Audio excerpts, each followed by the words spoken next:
ডুয়ার্স সফরে এসে চা শ্রমিকদের সঙ্গে তীব্র দাবদাহে দাঁড়িয়ে চা পাতা তুললেন মুখ্যমন্ত্রী মমতা বন্দ্যোপাধ্যায়। বুধবার দুপুর চালসা হোটেল থেকে বেরিয়ে তিনি প্রথমে যান আইভিল চা বাগানে। মমতা বন্দ্যোপাধ্যায় এখানে কর্মরত চা শ্রমিকদের কাছে কথা বললেন মুখ্যমন্ত্রী। ডুয়ার্সে বিভিন্ন বাগানগুলির সমস্যা, সুবিধা অসুবিধা বিষয় নিয়েও শ্রমিকদের কথা বললেন। সেই সাথে তিনি নিজে হাতে চা পাতা তোলেন। তবে মুখ্যমন্ত্রীকে কাছে পেয়ে পাতা তোলায় ব্যস্ত চা বাগানের মহিলা শ্রমিকরা আবেগপ্রবণ হয়ে পড়েন। গত 2 দিন তিনি ডুয়ার্সের একটি বেসরকারি রিসর্টে রয়েছেন। সেখান থেকে তিনি ডুয়ার্স সফর সারছেন। আগামী বৃহস্পতিবার কোচবিহার ও মালবাজার 2টি সভা করার কথা রয়েছে তার। Bureau report, royal Bangla TV.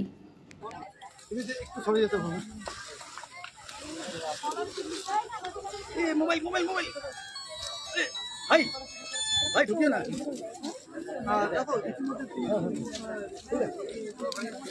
চা বাগান আছে সেই সঙ্গে কিন্তু তাদের সঙ্গে কথাও বলছেন তিনি এলাকায় কি কি অসুবিধা রয়েছে, সুবিধা অসুবিধা রয়েছে সে সমস্ত বিষয়ে দেখছেন। এমনকি যিনি কিছুক্ষণ আগে তিনি জানিয়েছেন যে এলাকা দেখো জলপাইগুড়ি জেলায় বেশ কিছু চা বাগান বন্ধ রয়েছে, প্রায় 10 লক্ষ শ্রমিক কর্মহীন হয়ে রয়েছে। সেই সমস্ত শ্রমিকদের সঙ্গে তিনি কথা বলেন যে কীভাবে সেই সুরাহা করা হয়। যে তিনি যেটা জানাচ্ছেন যে কর্মহীন হয়ে রয়েছে তারা কী করে তাদের পরিবার চলছে সেই সমস্ত বিষয়ে কিন্তু তিনি কথা বলবেন বলে জানাচ্ছেন। কিছু তিনি যেটা জানিয়েছেন যে 3:30 নাগাদ কিন্তু सलाद बनाने के लिए अभी जो लोग चावल नहीं खाते हैं स्टीम होने के लिए डाइटिंग करते हैं और वो सलाद ही होता है और आप लोग जो खाते हैं वो आपकी है। ओ थैंक यू सो मच।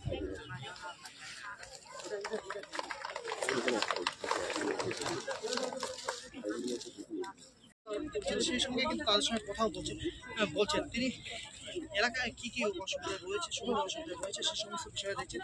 এমনকি যিনি কিছুক্ষণ আগে তিনি জানিয়েছেন যে এলাকা দেখো জলপাইগুড়ি জেলায় বেশ কিছু চা বাগান বন্ধ রয়েছে, প্রায় 10 লক্ষ শ্রমিক কর্মহীন হয়ে রয়েছে। সেই সমস্ত শ্রমিকদের সঙ্গে তিনি কথা বলেন যে কীভাবে সেই সুরাহা করা হয়। যে তিনি যেটা জানাচ্ছেন যে কর্মহীন হয়ে রয়েছে তারা কী করে তাদের পরিবার চলছে সেই সমস্ত বিষয়ে কিন্তু তিনি কথা বলবেন বলে জানাচ্ছেন। কিছু তিনি যেটা জানিয়েছেন যে 3:30 নাগাদ কিন্তু